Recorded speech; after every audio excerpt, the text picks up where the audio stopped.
Mostri marini, creature mitologiche, creature molto spesso letterarie. Pensiamo a Moby Dick, la famosa balena bianca, e il capitano Ahab che la vive come una ossessione, una vera e propria missione di vita o addirittura di morte. Ma pensiamo anche ai serpenti marini che terrorizzano le tradizioni marinare sin dall'antichità, oppure al Kraken o al mito di Cthulhu inventato da H.P. Lovecraft. Tutte creature che rimandano ai fondali degli abissi, e anche a questo si è ispirato Jules Verne quando ha scritto 20.000 leghe sotto i mari, tracciando la figura del capitano Nemo e del suo Nautilus, il primo sottomarino di cui si sia mai sentito parlare a livello letterario. Insomma, i mostri marini sono sostanzialmente delle creature di fantasia, non si è mai trovata una vera e propria realtà associata alle dicerie. Sono creature mitologiche, leggendarie, e poi esistono mostri marini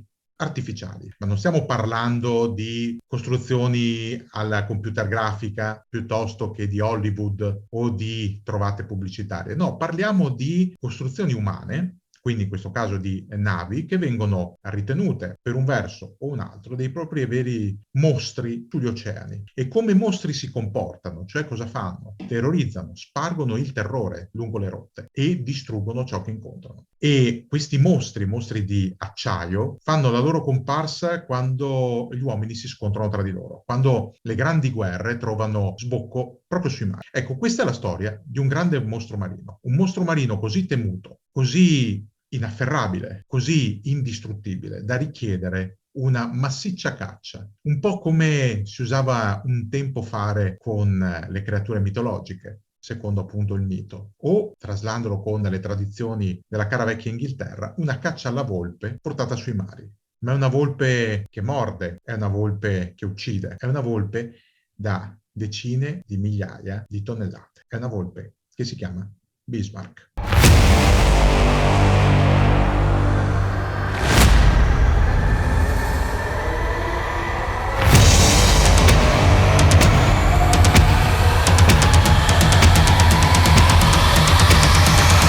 Otto von Bismarck lo conosciamo tutti, per un verso o per un altro. L'inventore della Germania moderna, quando ancora esisteva la Prussia e quando la Germania era, per usare le parole utilizzate da Metternich in relazione all'Italia, un'espressione geografica. Ma a Otto von Bismarck viene intitolata una nave che è diventata al tempo stesso una leggenda dei mari, ma anche un mostro dei mari. La corazzata Bismarck, una nave che è diventata sinonimo di indistruttibilità, di potenza e di affidabilità. Ma facciamo un bel passo indietro, perché se la nostra storia si svolge alla fine del maggio del 1941, in realtà bisogna risalire a qualche decennio prima, diciamo al 1914, l'anno in cui scoppia la Grande Guerra. Sì, ve lo ricordate, le pistolettate di Gavrilo Princip a Sarajevo, la morte dell'arciduca Franz Ferdinand, i vari ultimatum sollecitati dalla Germania e spediti dall'Austro-Ungheria alla Serbia, l'intervento dell'intesa, eccetera. Non vi devo dire nulla da questo punto di vista, ma c'è un aspetto della Grande Guerra che si trascinerà anche nella Seconda Guerra Mondiale, ed è l'aspetto della sfida sui mari tra Germania e Inghilterra. Se vi faccio il nome di Alfred von Tirpitz, la maggior parte di voi inarcherà un sopracciglio o magari andrà su Wikipedia a cercare questo nome. Bene, Alfred von Tirpitz era stato ministro della Marina durante il secondo impero tedesco, quello del Kaiser Wilhelm II, e si deve proprio a von Tirpitz la creazione della cosiddetta Hochseeflotte, cioè la flotta d'alto mare tedesca che doveva rivaleggiare con la Royal Navy britannica. Voi penserete follia, azzardo? Mica tanto, perché in quel periodo, parliamo di inizio Novecento, la Germania sta cercando un proprio posto, si direbbe al sole, ma potremmo dire un proprio posto di dominio nel mondo, anche a costo di sfidare chi quel dominio lo ha stabilito in secoli di esclusività, cioè appunto la Gran Bretagna, che si è sempre retta sulla Royal Navy, sulla flotta, sia per i propri commerci che per far sentire la propria potenza su tutto il globo. Gran Bretagna e Impero tedesco si sfidano sui mari nel corso della Grande Guerra. Ci sono vari scontri, il più famoso di questi è lo Jutland, che risulta una vittoria tattica tedesca ma strategica della Gran Bretagna, visto che dopo lo Jutland sostanzialmente la Hochseeflotte non scenderà più in campo e anzi i suoi marinai saranno tra i protagonisti della rivoluzione del novembre 1918 che caccerà il Kaiser e porterà alla firma della pace. Oxenflotte che poi dovrebbe essere smembrata tra i paesi vincitori, cioè tra Gran Bretagna, Francia, Stati Uniti e Italia. Non viene smembrata perché internata a Scapa Flow si autoaffonderà e alla conferenza di pace di Versailles le condizioni per la Germania saranno durissime anche in tema di armamenti navali. Niente sottomarini, e questo direte effettivamente è una bella botta per un paese che ha sempre creduto nell'arma subacquea. Niente corazzate, forti limitazioni sulle innovazioni, sui nuovi progetti e mantenimento di una piccola flotta, potremmo dire, di autodifesa basata in larga parte su navi vecchie, quasi superate. È un concetto questo che durerà per una decina d'anni, fino al 1931. Hitler non è ancora al potere, ma già in Germania si respira un'area diversa. La Repubblica di Weimar sta vivendo i suoi ultimi mesi, abbastanza concitati, e si vede il varo di una prima nuova nave. Si chiama Deutschland, Germania, e è la progenitrice di una nuova classe, la classe appunto Deutschland. Sono teoricamente degli incrociatori pesanti, quindi una classe di navi potenti ma non eccessivamente potenti. Il dislocamento è quello, 10.000 tonnellate standard, ma sono navi con una potenza di fuoco molto superiore a quella di tutti gli altri paesi. Insomma, la Germania ha sfruttato le clausole dei trattati di pace per creare un qualcosa che sia all'interno dei trattati,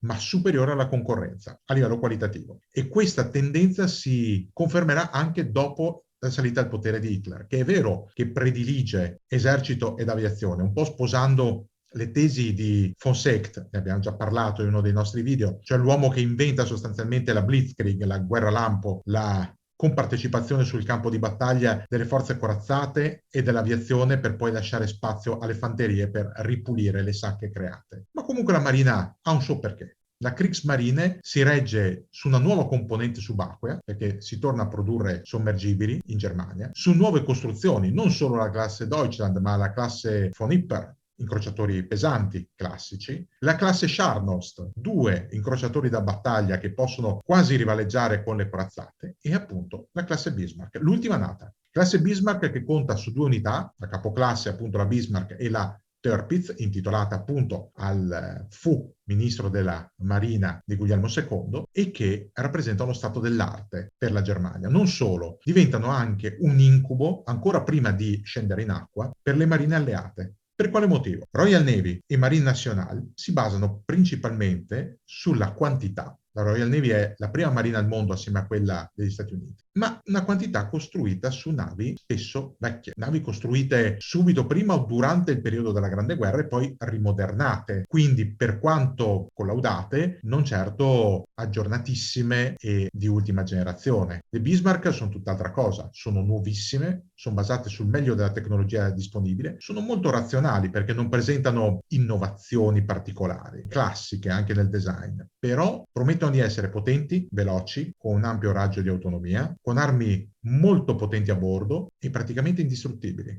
È questo che spaventa la Gran Bretagna. Gran Bretagna che tra l'altro dall'estate del 1940 si ritrova da sola, perché la Francia abdica, la Francia si tira indietro e da quel momento in avanti la Gran Bretagna sarà da sola, sola a combattere la battaglia dell'Atlantico, ossia la battaglia per la propria sopravvivenza. La Gran Bretagna ha bisogno dei convogli che arrivano dagli Stati Uniti, non solo per le industrie belliche, soprattutto per non far morire di fame la popolazione. Hitler questo lo sa e dà incarico alla Kriegsmarine di condurre una guerra cosiddetta corsara, di corsa, di attacco e distruzione dei convogli, con i sottomarini, con gli incrociatori, anche con mercantili armati che si adoperano ogni volta per abbordare e distruggere i mercantili avversari. Insomma, è una guerra spietata. E quando la Bismarck è pronta per la sua crociera inaugurale, l'ammiragliato britannico suona il segnale d'allarme. In realtà gli inglesi non sono esattamente gli sprovveduti, sono perfettamente informati di tante cose, a cominciare dal fatto che la Bismarck prenderà il mare nella seconda metà di maggio del 41. L'informazione arriva dalla Norvegia, dove la Bismarck è stata portata a Bergen. È la resistenza norvegese a passare l'informazione agli inglesi, che hanno una vaga idea di cosa voglia fare la Bismarck, una crociera in Atlantico per distruggere quanti convogli riesca a intercettare.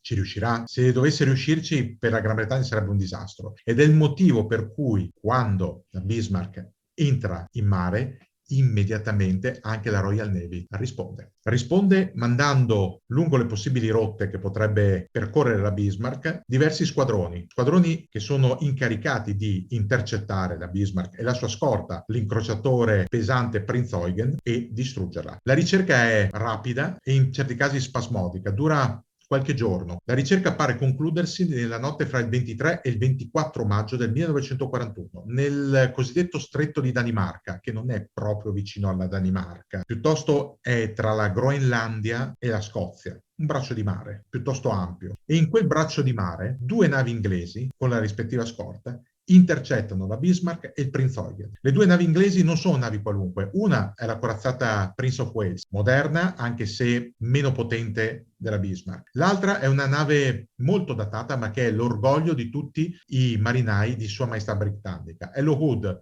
il più grande incrociatore da battaglia del mondo. Una nave enorme, tant'è vero che gli stessi inglesi lo chiamano The Mighty Hood, il possente Hood. Questo perché è una nave enorme e bellissima e si ritiene forse la nave più forte che ci sia sui mari. Al comando della squadra c'è il viceammiraglio Holland, che ha issato la propria insegna proprio sullo Hood e gestisce le operazioni. Alle 5:30 del mattino del 24 maggio del 41, Holland ordina i posti di combattimento, dispone lo Hood in testa alla formazione e a seguire la Prince of Wales. Questo perché pensa innanzitutto di sfruttare la maggiore potenza dei cannoni dello Hood. Lo Hood è armato con cannoni da 381 mm, la Prince of Wales con cannoni da 356, meno potenti e con una gittata lievemente inferiore. Questo però è un errore, ma Holland ancora non lo sa. Il secondo errore che Holland commette è quello di inquadrare la nave sbagliata. È convinto l'ammiraglio inglese di aver messo nel mirino la Bismarck. In realtà la prima nave che ha scorto sul radar è il Prinz Eugen, che viene fatto segno di diverse salve, ma nessuna va a bersaglio. Nel frattempo la Bismarck, al comando dell'ammiraglio Günther Lutyens, ha tutto il tempo di mettersi in posizione, ruotare le torri dell'artiglieria principale, prendere la mira e sparare. Non ci vuole molto. Una salva a Forcella, seconda salva. Siamo poco prima delle 6 del mattino, arriva la terza salva della Bismarck. Terza salva che piomba nel punto più delicato dello Hood. Un proiettile perforante da 380 mm della Bismarck sfonda il ponte di coperta dello Hood, entra nella Santa Barbara dove ci sono le munizioni dei grossi calibri della nave ed esplode, facendo detonare tutti gli esplosivi presenti. La deflagrazione è così potente che scuote le onde del mare. Dura tutto pochissimi minuti. Il tempo di vedere un grosso fungo, come quello delle bombe atomiche, svilupparsi sul mare, inghiottire lo Hood e spedirlo a fondo, con circa 1400 uomini a bordo. Si salvano solo 3 marinai. Il tutto dura pochi minuti. A bordo della Prince of Wales, che è spettatrice di quella tragedia, c'è il panico. E il panico aumenta quando, affondato lo Hood, la Bismarck mette nel mirino proprio la Prince of Wales. Comincia a tempestarla di colpi. Uno di questi, un altro proiettile da 380, riesce a entrare nel torrione comando e con un boato attraversa tutta la plancia ed esplode all'uscita. Immaginate la plancia della nave che diventa quasi ingovernabile perché in plancia ci sono solo morti e feriti, al punto che il sangue inizia a colare dai boccaporti nella sottostante sala nautica, macchia le mappe nautiche. La Prince of Wales rompe il contatto, manda i cacciatorpedinieri di scorta a coprire con una cortina di fumo la nave e cerca la salvezza altrove. Anche Lutyens preferisce interrompere lo scontro. Ha qualche danno a bordo la Bismarck, qualche colpo l'ha preso. Nulla di eccessivamente grave, però meglio non rischiare. Dal momento in cui lo Hood finisce a fondo, parte la vera e propria caccia alla Bismarck. Non si tratta più solo di impedire che quel mostro marino d'acciaio vada a distruggere i convogli e obblighi la Gran Bretagna alla resa per fame. No, si tratta anche di una questione di orgoglio britannico. Gli inglesi che hanno sempre dominato sui mari sono rimasti scottati dall'affondamento dello Hood e da quel momento in avanti vogliono prendersi una rivincita. Viene dato ordine a qualsiasi nave disponibile di staccarsi dalla propria missione originaria e di convergere sulla zona per cercare e distruggere la Bismarck. Bismarck che tra l'altro resta da sola, già perché il Prinz Eugen dopo un po' si stacca e rientra per rifornire di nafta i propri serbatoi. La Bismarck è da sola, ma è sempre molto temuta. L'ammiraglio Tovey ordina anche alla Rodney, che sta accompagnando un convoglio, la Rodney è una delle navi più potenti della Royal Navy, di staccarsi e unirsi alla caccia. Lo stesso per la vecchia Ramillies, anche lei si unisce. E poi squadre di incrociatori, idrovolanti che pattugliano i cieli e cercano di scorgere una sagoma di una nave che possa essere la Bismarck. D'altronde è abbastanza riconoscibile. A prua hanno dipinto i tedeschi un'enorme bandiera con la svastica, quasi a voler irridere col simbolo del nazismo la pervicace volontà degli alleati di combattere sui mari. Ci vuole un bel po' perché la Bismarck venga avvistata, anche perché Lutyens, che anche lui non è uno stupido, ha già capito tante cose. La prima è che la crociera non può durare in eterno e che quindi la Bismarck forse è meglio che cominci a pensare a tornare a casa. E la seconda è che almeno 2 delle 3 rotte possibili sono a forte rischio. Tornare indietro verso Bergen, ripercorrendo la stessa rotta, è rischioso perché gli inglesi potrebbero comunque pattugliare quella zona proprio confidando sul fatto che Lutyens potrebbe tornare indietro per la stessa strada. La seconda rotta, quella di tornare verso la Germania, quindi verso il porto di Kiel, è ancora più rischiosa perché passa vicinissimo a Scapa Flow, alla casa della Home Fleet britannica, alla base principale della Royal Navy. Come finire fra le fauci spalancate di un lupo? Meglio evitare. Allora c'è la terza opzione, quella più lunga e più rischiosa, quella di circumnavigare tenendosi a debita distanza dall'arcipelago britannico, quindi anche dell'Irlanda, e rientrare in Bretagna, a Brest. Lutyens chiama via radio la base francese occupata dai tedeschi un anno prima e avverte di preparare gli approdi, di preparare le bricole per ormeggiare la corazzata. Serviranno da 2 a 3 giorni per arrivare. Saranno troppi. Troppi perché alle 10:30 del 26 maggio del 1941 un idrovolante britannico finalmente scorge la sagoma della corazzata. Tovey ordina che dal cielo non si dia tregua alla Bismarck. Sa che la Bismarck ha un grosso vantaggio in termini di tempo, di miglia nautiche e di velocità su tutti gli inseguitori. Quindi va rallentata. L'unico modo per rallentarla è attaccarla dal cielo.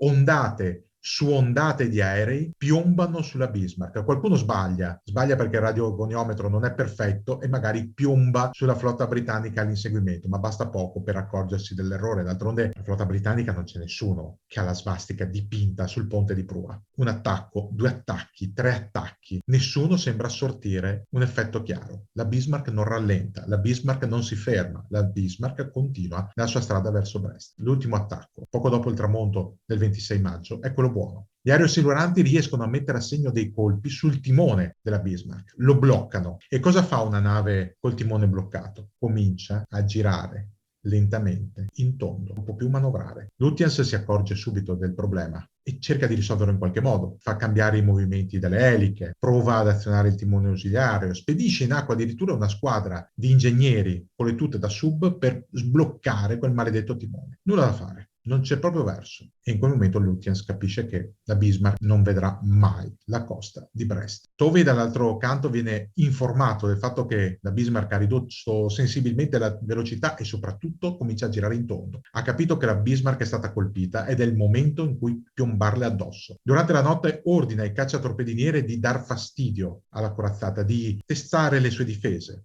di punzecchiarla con attacchi di siluri, con attacchi con l'artiglieria, non abbastanza per impensierire quel mostro marino che tra l'altro sa incassare molto molto bene i colpi, ma è quello che serve per rallentare ulteriormente la nave e dare tempo alla Rodney, alla King George V, alla Ramillies e a tutte le altre navi di piombare sulla preda. All'alba del 27 maggio del 1941 inizia la fine della Bismarck, perché la Rodney le arriva vicino, è a portata di tiro, brandeggia le sue 3 torri da 406 mm e comincia a vomitare salve di fuoco una dopo l'altra, le prime sulla direzione di tiro. Perché? Perché la direzione di tiro sono gli occhi delle artiglierie. Distruggere la direzione di tiro vuol dire accecare gli artiglieri ed è quello che avviene. Pochi minuti e la Bismarck non ha più una direzione di tiro. La Bismarck comunque ci prova. Gli artiglieri sparano anche alla cieca, non importa, bisogna cercare di reagire in qualche modo. E allora la Rodney comincia a battere una dopo l'altra le 4 torri d'artiglieria. Prima le 2 a prora,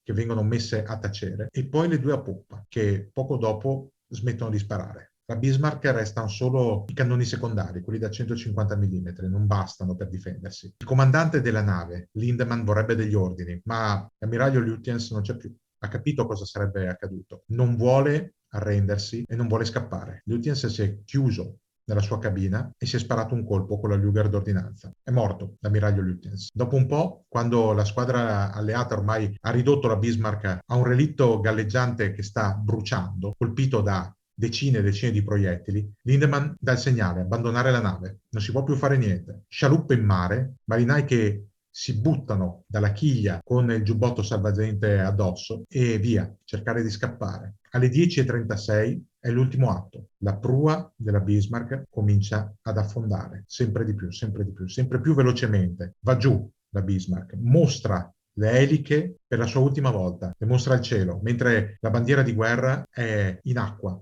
e affonda con la nave. Il relitto va giù. I marinai britannici impiegano un po' per raccogliere i sopravvissuti, non sono molti. Tra l'altro, a bordo della Bismarck viaggiava anche una classe di cadetti dell'Accademia Navale tedesca. Erano stati imbarcati promettendo loro emozioni, promettendo loro di mostrare la vera potenza della Germania nazista sui mari. Hanno fatto una brutta fine. Tra l'altro, dopo poco le ricerche dei sopravvissuti si interrompono. Qualcuno ha avvistato, o crede di aver avvistato, il periscopio di un U-boat. Non si vuole restare in zona per essere bersaglio dei lupi dell'ammiraglio Dönitz. Via tutti. Chi resta in mare dovrà salvarsi con le proprie forze. Il relitto della Bismarck poggia sul fondale, a oltre 4.000 metri di profondità. Serviranno 38 anni perché con le moderne tecnologie si possa trovare quel che resta di quella grande nave. 38 anni in cui il relitto della Bismarck resta lì dov'è, un cimitero di guerra, con 2000 anime custodite tra quelle lamiere. Un relitto che non ha più il Torione Comando, che non ha più le torri dell'artiglieria, ma su cui, incredibilmente, dopo tanto tanto tempo è ancora ben visibile quella bandiera nazista con la svastica dipinta sul ponte di Prora, quello che doveva essere un vessillo di dominio e di morte sul mondo e che oggi riposa a 4.000 metri sotto l'oceano, in eterno, ricordandoci però quanto a volte la volontà di dominio, di sopraffazione, di violenza possa portare l'uomo non solo a uccidere il suo fratello, ma a progettare e costruire anche dei mostri marini.